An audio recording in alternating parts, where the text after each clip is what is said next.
All right, so who got questions?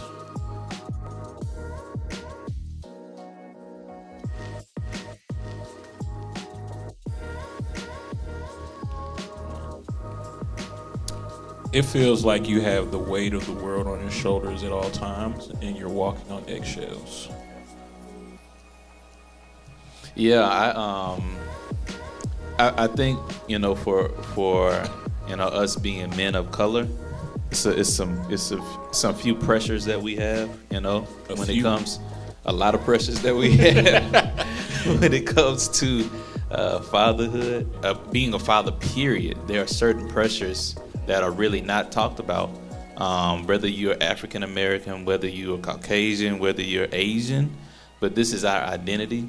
And so we have to, of course, grow in our identity and grow in who we are so that we can be the best fathers, the best husbands that we can be to our kids because they're watching us.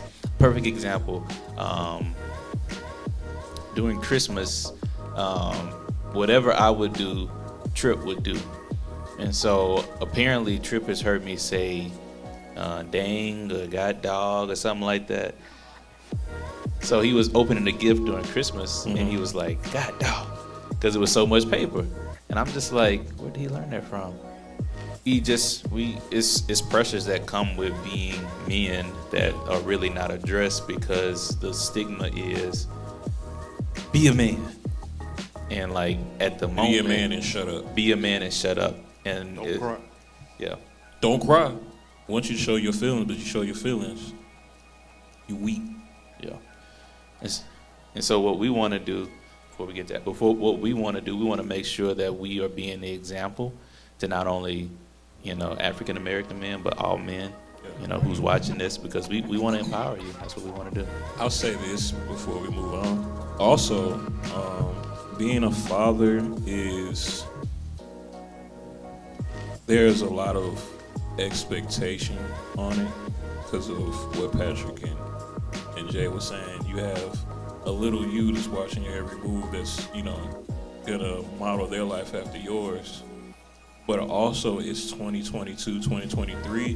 Parenting has changed so much.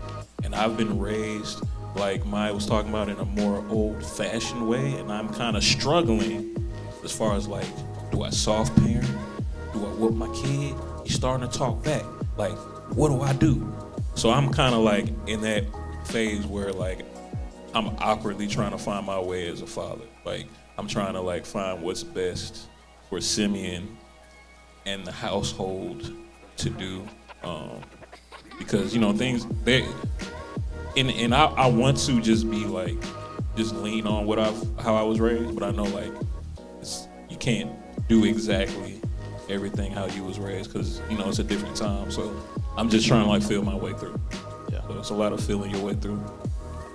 I also think that like being a parent and with being in 2022 is so much social media, so much news, so much information that we have that we can't sometimes look through and make the right decisions, I should say.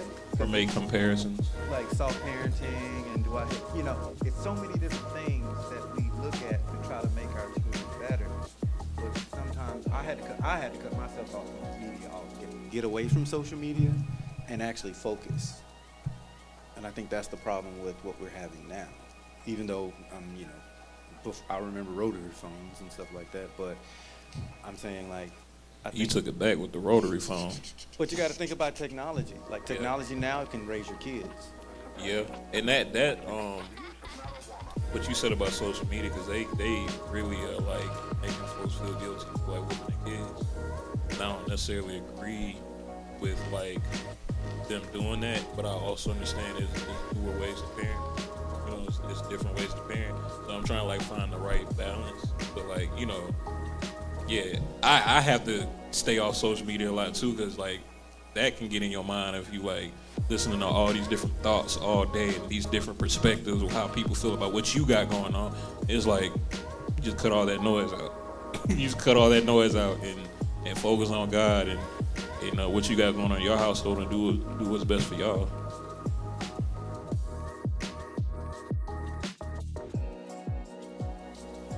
Bloop, bloop, bloop. Devon. I gotta listen to you because I got one. I mean, 3 girls being 3 separate ages, having 3 different personalities. It's tough. PSA right there. Every day is something new. You have one that wants to do one thing. You have 2 others that want to do something totally different. How do you cope? Being a father, being in a family that was nothing but boys. Now I got 3 girls in the house. Oh man, this is too much going on. I walk in the door. Hey, daddy. All right. Give me a break when I get in, but they want that attention. They want to know that this is the only male figure that's in the house, in my life right now. I have to look up to him. If I'm not doing what I'm supposed to do as a father, as a husband, when they get older and want to date somebody, they gonna look at, okay, well, my dad did this, I think it's okay. I don't want no riffraff like my dad say coming in my house saying, yeah, I love your daughter. No, I don't want to hear that. I don't want to hear that. When they get up in the morning, hey, I love you. When they go to bed, hey, I love you. They leave the house, I love you. So when they get out there in the streets, ain't no little boy saying, oh, I love you, baby. Nah, my daddy love me. I ain't got to hear that. Amen. Yeah, I mean, I don't have the daughters his age, but I have a 2-year-old. But just like he said, when you see her, you say, I love you. You want them to understand. I want my daughter to understand that you see real love and not this fake love. You need to know how you feel about, because you can meet anybody and they can tell you anything. I've always told that. And I always think that anybody can tell you anything and you can believe it or not. But your action shows you more. And if I show my daughter real love, like you said, hey, ain't no riffraff gonna come around because she might not even entertain, as I would say, entertain it. And I think with me being a father of a girl, like I said, I'm gonna try to do what's right. I know I'm never gonna be perfect, but at least I can show an example. You meet more people out here that men and women alike that didn't have that father or didn't have that mother that was nurturing or caring. Didn't have neither one, and they fall for everyone. Anybody that's there that says, "Hey, I got you," and they can, and then it becomes an issue. It becomes spite. It becomes hate. So anybody that's really truly genuine is never going to get to see, anything but spite. As we said, we're a community. We work together. And I think even with my daughter, I'm probably going to call her when she gets a little older to say, please help me. I ain't trying to I'm hurt my gonna be daughter. calling Devon too. He got 3.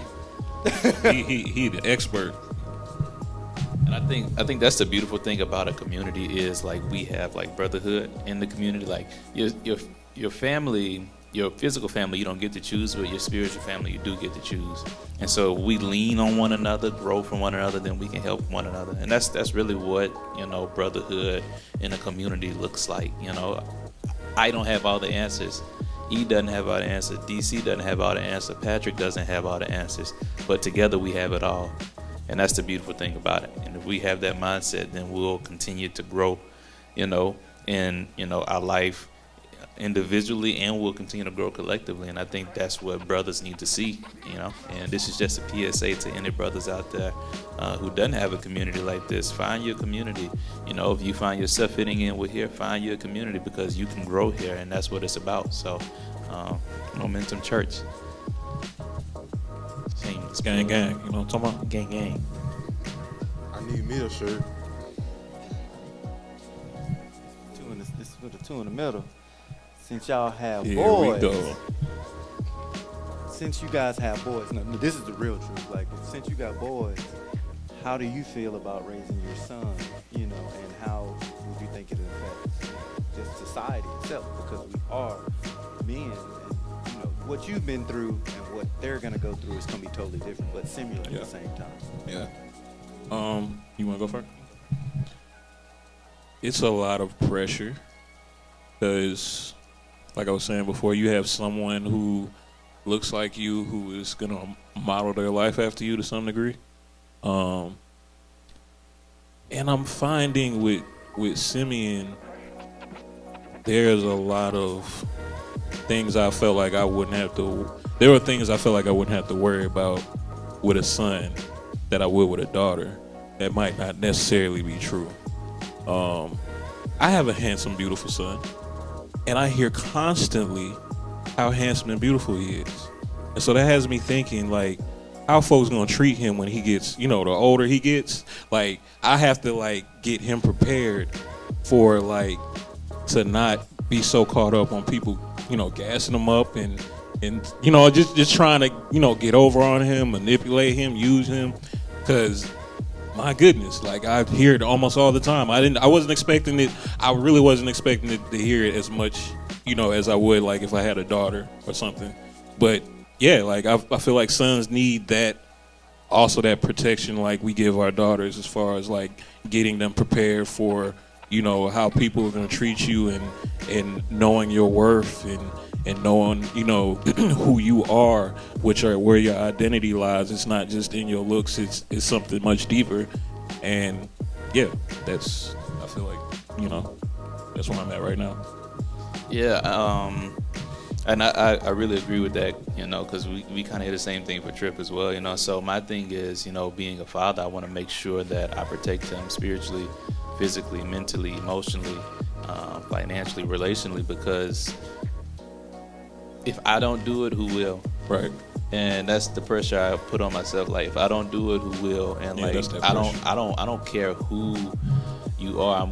I'm gonna protect my son. And so, one of the things, you know, in raising his son, you know, to not be so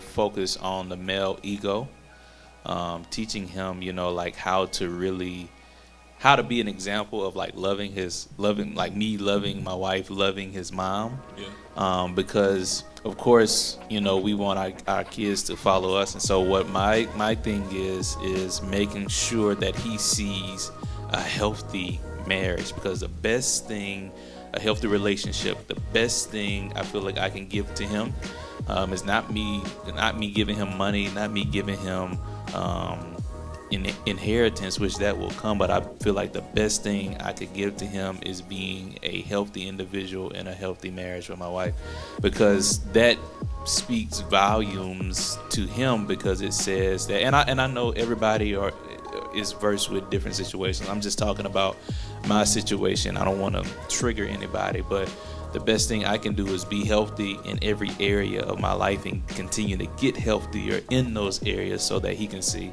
this is how it's supposed to look. Like, this is the model. This is the model of what it's supposed to look like. And so I don't have to search for what I think it should look like in the streets, because a lot of times what happens as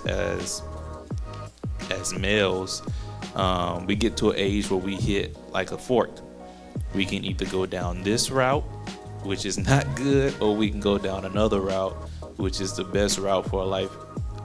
Eventually, we pray that if they go down the wrong route, that God will lead them towards the right route, you know. But my biggest thing, I think, for him is, you know, hey, let me be an example. And so, you know, that's why, you know, I allow him to be on stage with me. I allow him to go where I go, see what I see, because if you see that and you see that as normal, then you'll be okay with, you know, doing that in life, if that's what you want to do. So yeah.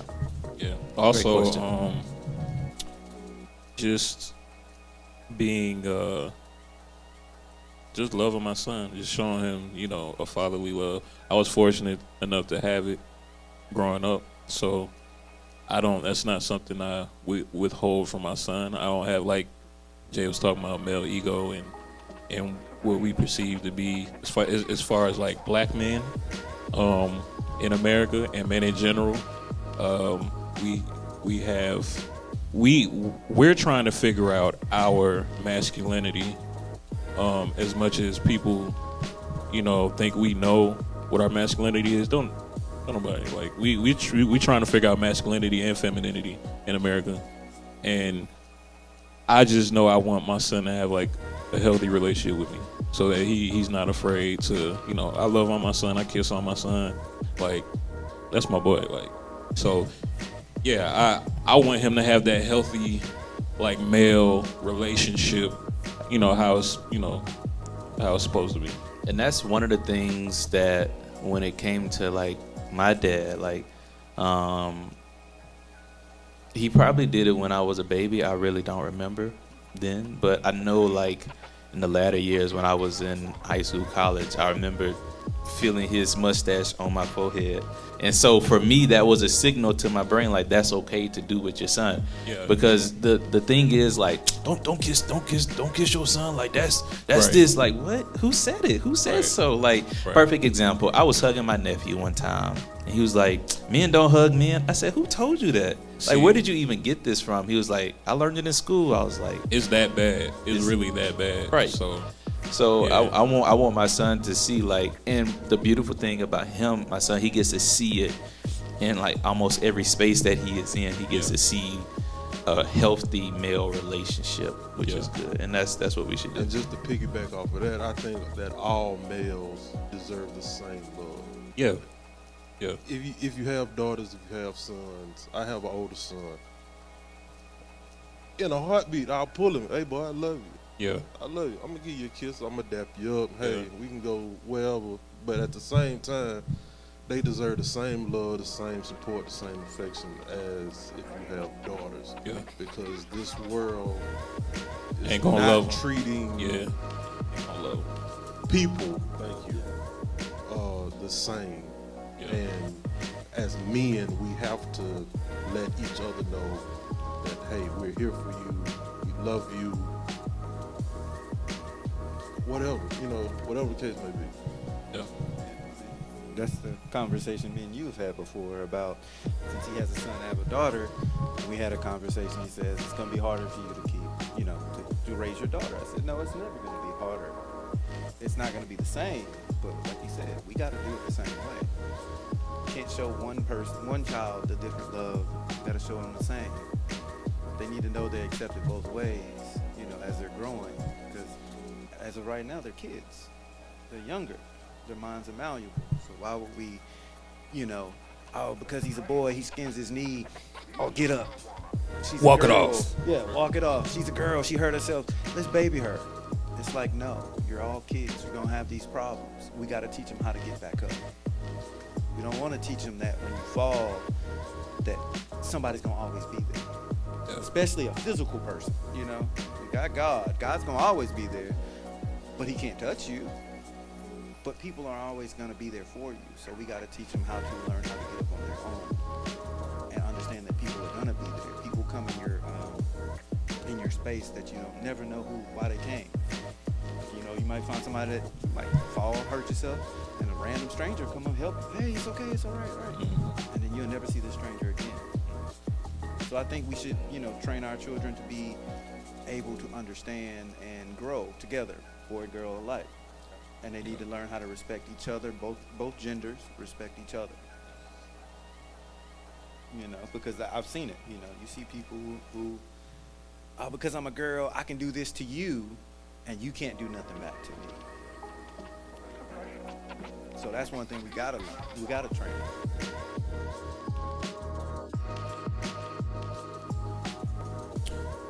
My superpower is invisibility.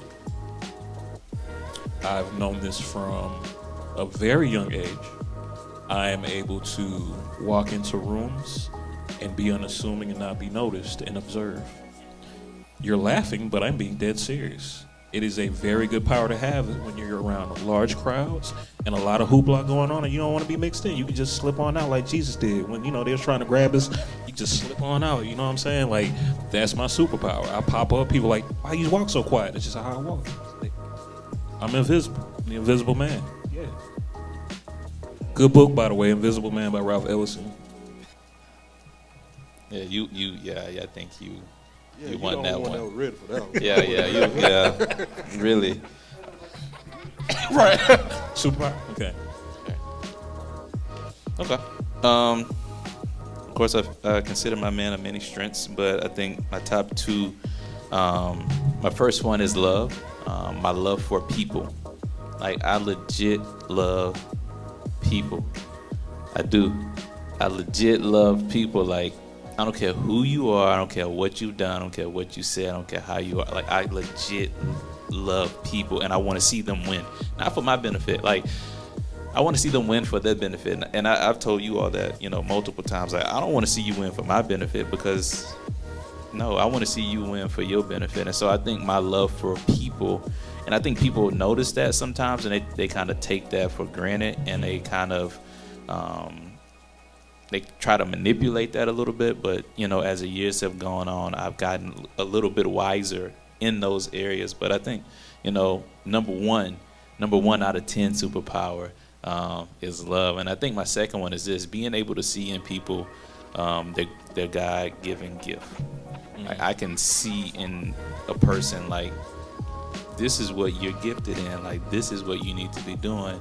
And they tend to say, like, I really agree with that, and that's who God created me to be. So yeah, those are top two. If we just talk about strength, man, my work ethic, I'm gonna do whatever it takes to be the provider for my wife and my kids.